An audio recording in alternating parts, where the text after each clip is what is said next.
Alors bonjour, je vous propose une petite présentation sur la vaccination, où évidemment nous allons aussi parler de l'actuelle épidémie à Covid-19. Cette épidémie est donc provoquée par une maladie infectieuse, la Covid-19. Une maladie infectieuse, d'une façon plus générale, ça va être une maladie provoquée par un microbe, c'est-à-dire un tout petit organisme invisible à l'œil nu qui rentre dans notre corps et va s'y développer à nos dépens. Une maladie infectieuse, ça va être donc une course de vitesse entre, d'un côté, le microbe et de l'autre côté, le système immunitaire. Cette épidémie à coronavirus a quand même défrayé la chronique, en particulier dans les pays riches, car ça faisait longtemps qu'on avait oublié que les maladies infectieuses pouvaient poser un problème de santé publique. En effet, ces maladies infectieuses, c'est 1% seulement de l'ensemble des décès. Et donc du coup, on peut avoir l'impression que ça ne pose plus de problème, ces virus, ces bactéries, etc. Évidemment, la vaccination joue un rôle important dans le fait que les maladies infectieuses tuent beaucoup moins de monde dans les pays riches, mais on peut aussi citer les progrès importants au niveau de l'hygiène, le savon et les antibiotiques. Pour ce qui est des pays pauvres, la situation est bien différente et bien plus dramatique, puisque les maladies infectieuses, c'est environ 43 à 45% de l'ensemble des décès. C'est à peu près 17 millions de personnes qui décèdent chaque année d'une maladie infectieuse, principalement des enfants, de gastroentérite, de choléra, etc. Du paludisme. L'OMS estime qu'en étendant les vaccinations de base à tous les enfants, ce qui coûte 1 dollar par enfant, vraiment rien du tout, on pourrait diviser par 2 la mortalité infantile. Alors toutes ces infections ne sont pas non plus nouvelles. L'espèce humaine a en réalité vécu avec depuis toujours, y compris les hommes préhistoriques avaient leur lot d'infections. Mais avec l'agriculture et surtout avec l'élevage, on a de nouvelles maladies qui sont quand même apparues et qui sont liées au fait que l'on a vécu en proximité avec les animaux. Vous avez tous en tête le fait que le coronavirus vient visiblement de la chauve-souris. Mais ce passage de microbes entre les espèces existait avant. Ici, vous avez le virus de la peste bovine qui, comme son nom l'indique, touche les vaches. Ici, vous avez un épisode d'épidémie à la fin du 19e siècle en Afrique du Sud. On a des arguments forts pour dire que ce virus a donné celui de la rougeole dans l'espèce humaine. Et ça a dû se passer il y a un peu plus de 6000 ans, au moment de la domestication de la vache et de l'élevage au Moyen-Orient. Des infections plus anciennes, on en connaît d'autres aussi, qui, y compris, marquent toujours notre vocabulaire, même ici dans les pays riches. C'est la peste ou le choléra.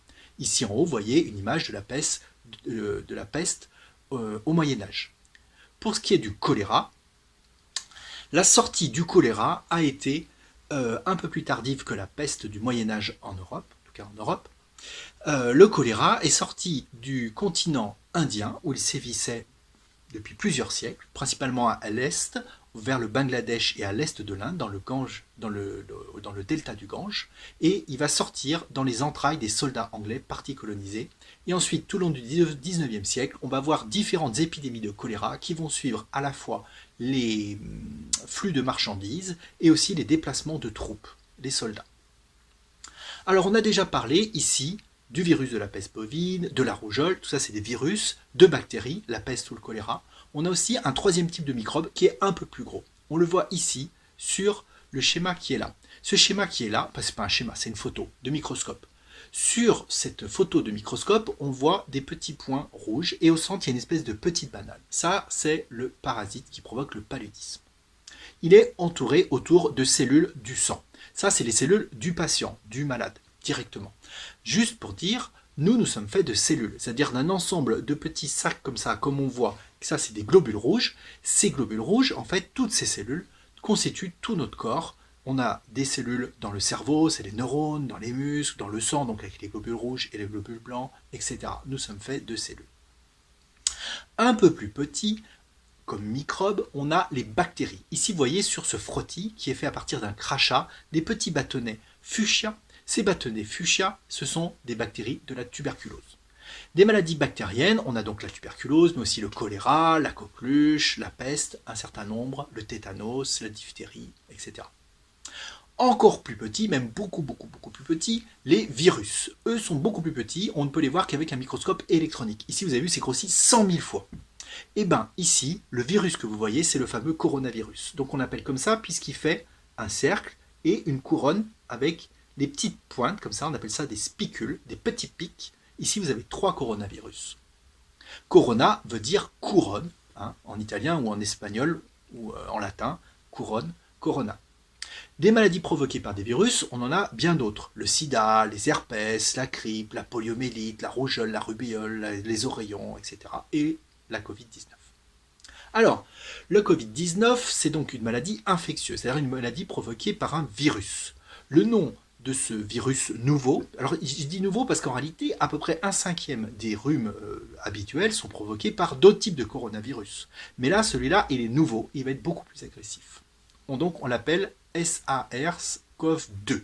2 parce qu'en fait, il y en avait déjà eu un autre comme ça, un SRAS-CoV, qui avait provoqué un gros problème en 2003. C'était le SRAS de cette époque. Donc, ce type de virus va rentrer notamment, c'est pas la seule voie, mais va rentrer dans les voies respiratoires. Ici, on voit les poumons avec des petites taches jaunes qui montrent les endroits d'infection. Et ils vont surtout, ces virus, aller se développer dans les cellules pour se multiplier en grand nombre et ça va complètement perturber leur fonctionnement. Et y compris dans les alvéoles pulmonaires, là les petits sacs que vous voyez en bas à droite, ça c'est ces petits sacs où se passent les échanges de gaz. Le gaz, il est dedans le sac, l'oxygène va passer dans le sang et le sang va rendre son dioxyde de carbone, son CO2. Le problème, c'est que l'infection à coronavirus, au nouveau coronavirus, peut provoquer une réaction inflammatoire énorme, incontrôlée, le fameux orage cytokinique, qui va aboutir à l'accumulation de mucus dans les fameuses alvéoles. Du coup, tout ça, ça se bouche et ça va empêcher les échanges de gaz. Du coup, la personne doit absolument être placée sous respirateur artificiel, autrement, elle risque de décéder. Donc, on a des signes ici d'une pneumonie, d'une infection pulmonaire. Juste petit truc, dans Covid-19, co veut dire corona, virus, et le D c'est pour disease, en anglais maladie. Covid-19, 2019 pour l'année de son apparition. Ici, vous voyez à nouveau l'image de microscopie électronique avec nos coronavirus. Là, le fameux schéma qu'on a tous vu, qui circule beaucoup à la télé en ce moment. Donc, on voit la forme circulaire du virus et les petites pointes rouges. Ces petites pointes rouges, ce sont les fameux spicules S. Ces spicules S, spicule, ça veut dire ul, ça veut dire petit, c'est les petits pics S sont nouveaux dans ce nouveau coronavirus.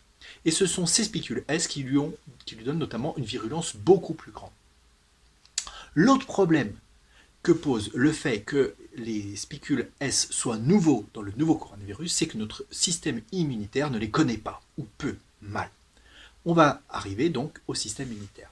Le système immunitaire, ça va être un ensemble d'organes, de tissus, de cellules qui vont permettre à notre organisme de nous défendre, notamment contre les infections, de nous défendre contre les microbes, les virus, les bactéries, les parasites qui peuvent venir se reproduire à notre dépens.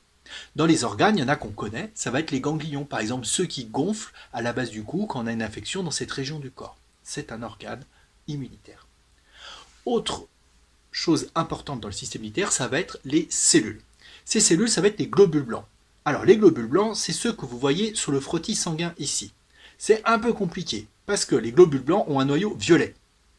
Ouais, ça va. Donc là, on voit qu'il y a 3 types de globules blancs, phagocytes, lymphocytes. Les globules blancs ont un noyau violet, alors que les globules rouges, notées émaciées ici, elles sont en rose. Donc les globules rouges sont en rose, les globules blancs en violet. Pas facile. Ça, c'est lié à la technique de microscope. Ces globules blancs, on va en reparler, en particulier de celui qu'on appelle lymphocyte. En effet, quand on introduit un microbe dans le corps, ou plutôt quand un microbe s'introduit dans le corps, il va déclencher l'activation de globules blancs. En particulier les lymphocytes. Ici, j'ai zoomé sur un lymphocyte. Et certains de ces globules blancs, de ces lymphocytes, vont se mettre à produire des anticorps. Les anticorps, c'est des molécules, là vous voyez, elle est en forme de Y, qui vont aller se fixer sur le microbe pour le neutraliser et l'éliminer. Ici, vous avez au centre de l'image un virus, on voit les spicules, tac tac tac, et les anticorps qui s'approchent de lui, et ça va permettre, par différents mécanismes, d'éliminer le virus. Pour ce qui est du coronavirus, de la Covid 2019, on a quand même beaucoup d'incertitudes sur différentes choses, notamment sur quelle est la quantité d'anticorps produits, quels sont les anticorps produits, à quelle vitesse, au bout de combien de temps, Et puis, combien de temps vont-ils encore durer? Est-ce que l'immunité va être durable sur plusieurs mois ou sur toute la vie? Ça, on n'en sait trop rien. Parce que, en effet, l'immunité, ça peut durer toute la vie. Pas toujours, on va voir cependant. C'est basé sur le fait qu'il y ait des mémoires immunitaires. C'est-à-dire que ces lymphocytes qui vont produire des anticorps, il y en a une petite partie qui va devenir des cellules mémoire. C'est-à-dire des cellules qui vont rester dans l'organisme et qui vont permettre de garder la mémoire du passage du microbe. Du coup, s'il y a une nouvelle tentative d'infection, comme vous voyez ici sur le schéma à gauche avec des virus, hop, les cellules qui sont infectées vont être repérées par les cellules T et B, c'est les lymphocytes, qui vont réagir plus rapidement et plus efficacement. Et ça va permettre d'éliminer le virus ou la bactérie plus rapidement.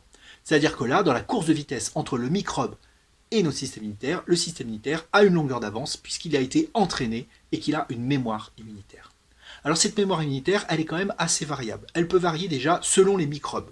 Par exemple, on a certains virus qui vont donner des mémoires immunitaires qui durent très très longtemps, qui peuvent durer toute la vie. Par exemple, pour la fièvre jaune ou la varicelle. Par contre, d'autres, la bactérie du tétanos par exemple, ne donne quasiment aucune mémoire immunitaire. C'est pour ça qu'on peut attraper le tétanos une fois, si on survit, hop, on pourra tout à fait la rattraper une autre fois.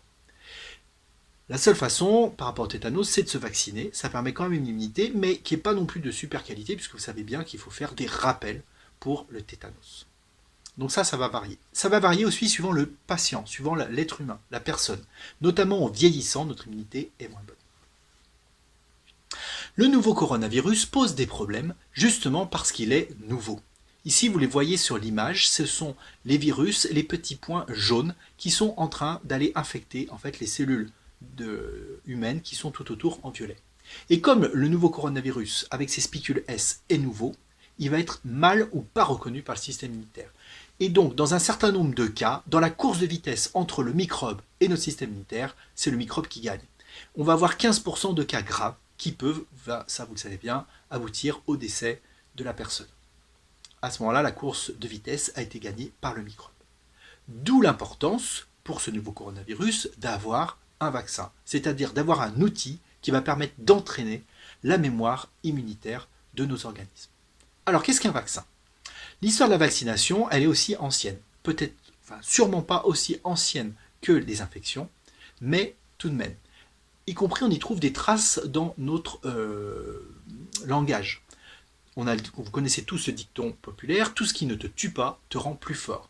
Peut-être que cette image traduit le fait que quand on est malade de quelque chose et qu'on survit, eh ben, on a beaucoup moins de chances de ne plus être malade.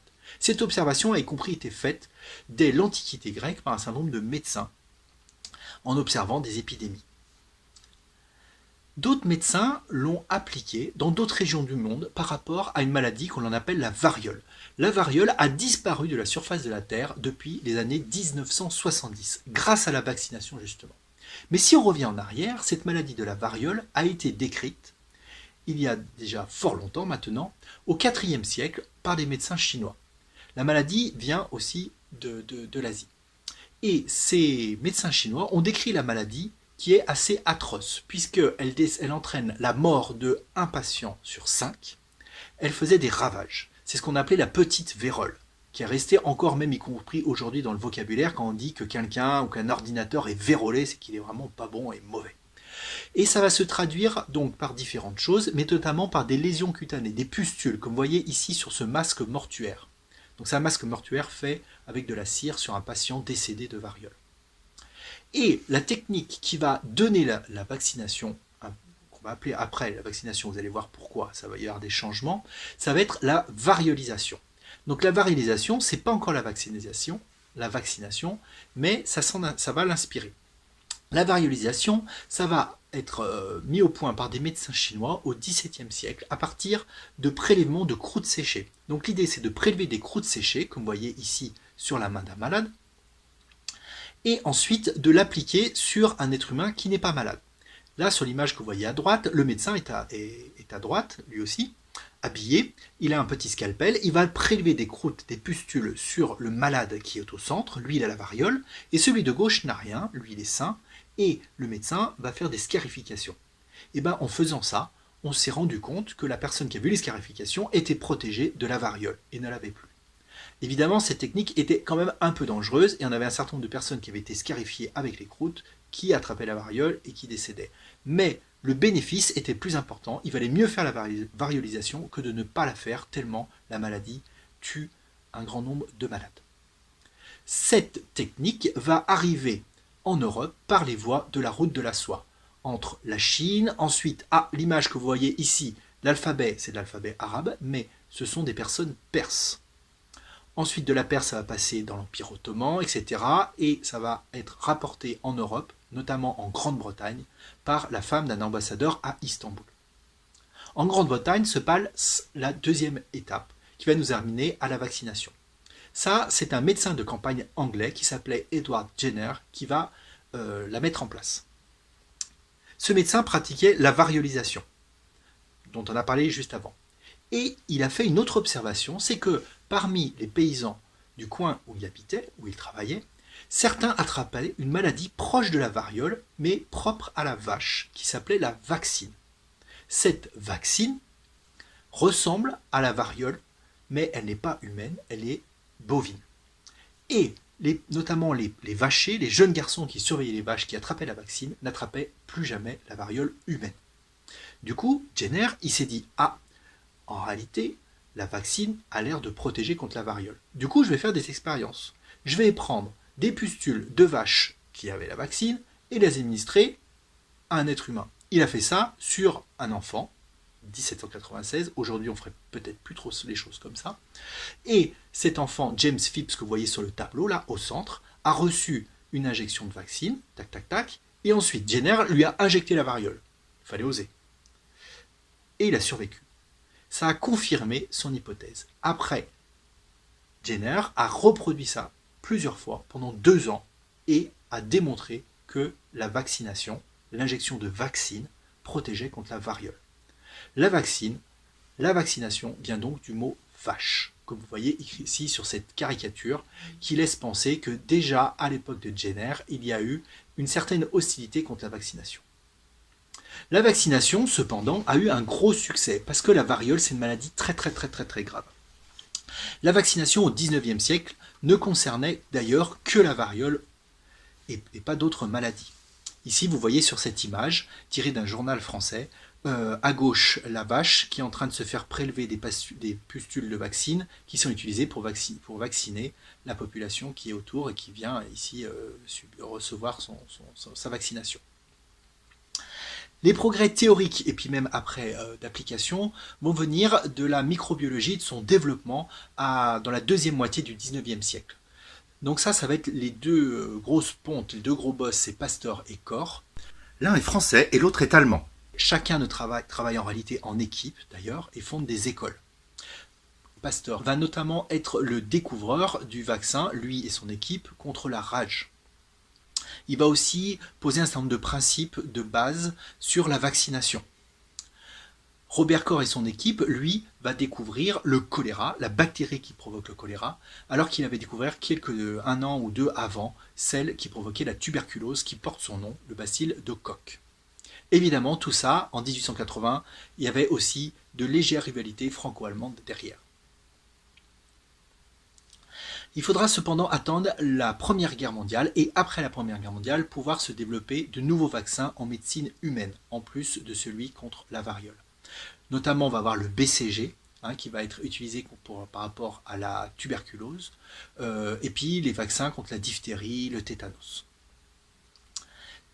Pour les virus, qu'on ne pouvait voir que grâce au microscope électronique qui est inventé en 1932 en Allemagne, les progrès vont être un peu plus tardifs. Et hormis la fièvre jaune qui est découverte avant la Seconde Guerre mondiale, la plupart des vaccins contre les virus, c'est après la Deuxième Guerre mondiale. Donc là, vous voyez la grippe, la polio, les 2 polios. On a un vaccin qui est injectable avec seringue et un autre qui est oral avec des gouttes sur la bouche. Ça, c'est celui qu'on utilise encore dans les pays pauvres. La rougeole, les oreillons, la rubéole, les hépatites B, etc. Et peut-être bientôt, on l'espère, le vaccin contre le coronavirus version 2019. Alors le principe de la vaccination, ici, on va le revoir sur ce graphique. Sur ce graphique, là, on voit le temps, et en gauche, la gauche, sur l'axe ici la quantité d'anticorps. Cette quantité d'anticorps, si on injecte le vaccin, va exister, mais va être raisonnable. Et puis surtout, on voit ici qu'il y a 1 semaine de délai. Ça, c'est bon pour le vaccin. Le vaccin, c'est pas dangereux, il n'y a pas de problème, on peut avoir 1 semaine de délai. Par contre, si c'est le vrai microbe, 1 semaine de délai, ça peut vous tuer. Mais là, quand on fait le vaccin, on va déclencher la première réponse immunitaire. Et si vous rencontrez le microbe après, eh ben la réaction, elle est beaucoup plus rapide. On voit ici sur le graphique qu'il n'y a pas de délai, et surtout, elle est beaucoup plus importante. Ce qui va permettre une bonne protection.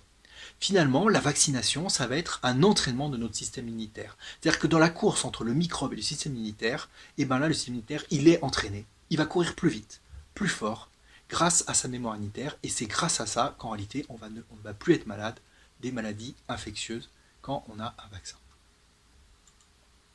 Des types de vaccins, il y en a plusieurs. On va avoir des vaccins entiers, vivants.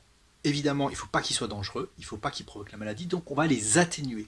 C'est le cas du BCG, qui est un vaccin atténué contre une bactérie atténuée contre la tuberculose. C'est aussi le cas du vaccin ROR, qui vaccine contre la rougeole, les oreillons et la rubéole. Donc là, c'est des virus, trois virus différents, entiers, qu'on va atténuer. Et comme d'ailleurs ils sont entiers, etc., on n'a pas besoin de mettre d'aluminium dans le vaccin ROR. On peut aussi utiliser des vaccins tués. Donc on prend le microbe et on va lui faire un traitement à la chaleur ou à l'alcool qui va le tuer. La coqueluche, la poliomyélite injectable, c'est ce type de vaccin. Et puis enfin, on peut prendre juste une petite partie du microbe et l'utiliser pour faire la vaccination. On fait comme ça pour le tétanos, où on prend juste la partie toxine produite par la bactérie que l'on détoxifie, ou aussi par exemple le virus, la vaccination contre le virus de l'hépatite B, on produit par génie génétique une petite partie du virus qu'on utilise pour faire la vaccination. Pour ce qui est du coronavirus, là il y a beaucoup de pistes différentes. Aujourd'hui, depuis que l'épidémie a été déclarée, il y a plus de 73 candidats vaccins qui sont en train d'être testés à différents niveaux cliniques et précliniques. Et ce qui est d'ailleurs assez caractéristique, c'est qu'il y a beaucoup de stratégies et de techniques et de types de vaccins. Il n'y a pas un seul type. Notamment, on a des choses assez nouvelles qui sont en train d'être développées avec des vaccins à ARN. Donc dans certains là qui sont en train d'être testés, on a des vaccins ARN, c'est-à-dire qu'on va utiliser l'ARN, le matériel génétique du virus, comme vaccin pour pouvoir faire en sorte que le système immunitaire de la personne connaisse ensuite le virus.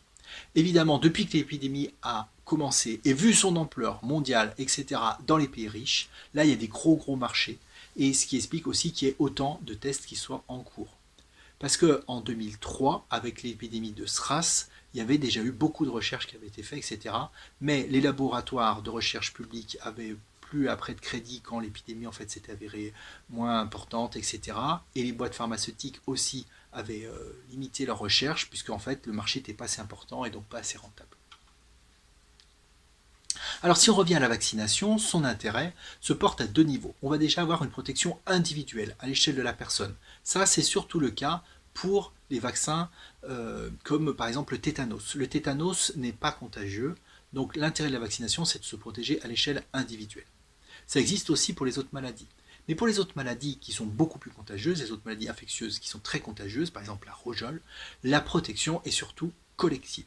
C'est-à-dire que quand vous vaccinez un grand nombre de personnes, 95% de la population pour la rougeole, on a un effet troupeau qui fait qu'en réalité, on se protège les uns les autres et on limite la quantité de virus ou de bactéries qui circulent dans la population. C'est d'ailleurs la même chose que fait la maladie naturellement, l'infection naturelle. C'est pour ça qu'on a entendu dire, et ça a l'air d'être vrai, qu'il faudrait avoir 60 à 70% de la population qui soit touchée par le coronavirus, le nouveau coronavirus, pour avoir cette immunité de groupe, cet effet troupeau qui permet de nous protéger tous. Alors la protection collective, elle est particulièrement intéressante pour tous ceux qu'on ne peut pas vacciner. D'abord les nouveau-nés, qu'on ne peut pas vacciner, donc c'est aussi une façon de les protéger en réalité que d'être vaccinés tous, et puis aussi les personnes qui ne peuvent pas l'être parce qu'elles sont malades, qu'elles vont avoir un traitement qui supprime leur immunité, qui affaiblit leur système immunitaire, etc. Ça c'est juste un argument quand même qu'il faut avoir en tête, y compris pour discuter avec tous ceux qui peuvent avoir des réticences vaccinales. Je ne parle pas de ceux qui refusent complètement la vaccination et qui sont un petit peu les intégristes de tout ça, qui sont très très peu nombreux, mais y compris, il y a beaucoup de gens qui ont des craintes par rapport à la vaccination. On va voir après, y compris que ça s'explique pourquoi. Ben, là, déjà, ça, c'est un argument. Alors, en effet, la vaccination, en réalité, elle est victime de son succès. Par exemple, aujourd'hui, qui c'est qui peut dire qu'est-ce que la poliomyélite fait? Personne ne sait ce que la poliomyélite fait, quelles sont les conséquences, etc. Personne ne sait que ça tue un malade sur 200, par exemple, et que c'est une maladie très grave qui peut entraîner des paralysies, qui aura avec des personnes avec des séquelles à vie, etc. Donc, aujourd'hui, dans les pays riches, en tout cas, il y a plein de maladies qui étaient horribles. Elles dévastaient la population, comme vous voyez ici. Ah, on a trouvé un vaccin, on vaccine tout le monde. Bon, bah les maladies, elles ont disparu. Et du coup, on peut se dire à quoi ça sert de me faire vacciner. Y compris ces maladies, on les oublie. Donc ça, c'est aussi un des mécanismes qui explique que bah, finalement, la vaccination, ce qui est dommage pour elle, c'est que ça marche. Et comme on injecte une substance à quelqu'un qui n'est pas malade, bah, ça peut paraître bizarre, alors que la maladie, bah, on ne la connaît plus. Pourtant, il faut absolument le faire, parce que quand on arrête de vacciner, les maladies, elles reviennent. Par exemple, c'est le cas de la rougeole et de la coqueluche, aujourd'hui, qui sont en forte recrudescence, y compris dans les pays riches. L'autre cause de défiance à l'égard de la vaccination, c'est évidemment la rapacité des entreprises pharmaceutiques et tous les scandales sanitaires qui tournent entre le Mediator, la gestion de la grippe H1N1 en 2009, les pistes de recherche qui ont été abandonnées parce que jugées pas assez rentables, comme par exemple autour du SRAS en 2003, etc. Tout ça, ça crée des suspicions à l'encontre des entreprises pharmaceutiques. Ça, pourquoi pas, on comprend bien, mais ce n'est pas la même chose que la vaccination. Alors, ces réticences vaccinales, cependant, aujourd'hui, elles sont pas trop d'actualité, puisqu'on est dans la première partie. Aujourd'hui, avec l'épidémie coronavirus, les gens ils sont plutôt pour les vaccins. La maladie, elle est là, elle ravage, elle pose des problèmes. Donc, attendons vite, cherchons le vaccin. 2021-2022, on ne sait pas trop, mais là, on sera dans cette partie-là, et on sera quand même plutôt soulagé. Les réticences vaccinales, elles peuvent aussi venir du fait qu'il y ait des effets secondaires. Alors évidemment, moi je ne vais pas nier le fait qu'il y ait des effets secondaires. Les vaccins, c'est un médicament, ce sont des médicaments, les vaccins, donc il y a des effets secondaires. Mais le bénéfice de se faire vacciner est beaucoup plus grand que le risque que ça peut poser. C'est assez indiscutable. C'est un peu comme la ceinture de sécurité dans une voiture. Vous avez la ceinture de sécurité, ça peut vous placer la clavicule, n'empêche qu'il vaut mieux avoir la clavicule cassée que de passer à travers le pare-brise. Mais plus intéressant, c'est qu'on se rend compte qu'il y a des vaccins qui ont des effets positifs. Ça, on en a parlé par rapport au BCG récemment et au coronavirus, puisqu'il s'avère que le BCG aurait peut-être, ça c'est encore à vérifier, à tester, à prouver sur un grand nombre de personnes, mais le BCG aurait peut-être un effet protecteur contre la Covid-19. Comme quoi, les effets secondaires peuvent aussi être positifs. Bref, tout ça pour dire, protégez votre monde, faites-vous vacciner. Et je tiens à dire que je ne suis pas payé par l'industrie pharmaceutique.